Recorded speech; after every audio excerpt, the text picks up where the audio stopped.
آئیے اب وہ تاجور بادشاہ جن کے قدموں میں ایک دو نہیں بلکہ کئی جوتے اور تاج پڑے رہتے ہیں، ان کے جوتوں کے تلے کئی تاجور آ کے سلام کرتے ہیں۔ ایک ایسی عظیم شخصیت، عظیم المرتبہ، پیکر علم و عرفان، پیر طریقت، مصلح قوم و ملت، حضرت مولانا مفتی نعمت اللہ صاحب القاسمی، سابق صدر المفتی امارت شرعیہ فلواری شریف پٹنہ، بانی و محتمم جامعہ عربیہ دارالعلوم ملیہ کھگڑیا، وہ خلیفہ مجاز شیخ الاسلام حکیم الاسلام حضرت مولانا سالم صاحب نور اللہ مرقدہ، سابق محتمم و شیخ الحدیث دارالوقف سے مقدمانہ درخواست پیش کرتا ہوں کہ آپ تشریف لائیں اور اپنے خطاب نایاب سے ہم خامدہ قوم کو بیدار فرمائے اس شعر کے ساتھ کہ علم و فن تہذیب و وفا و خودداری، مچل کے بولے سبحان اللہ،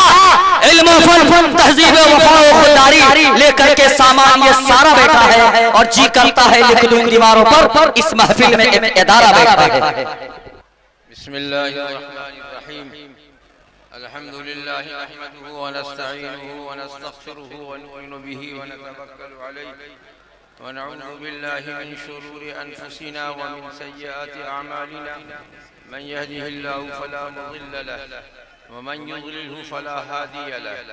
ونشهد ان لا اله الا الله وحده لا شريك له، ونشهد ان سيدنا ومولانا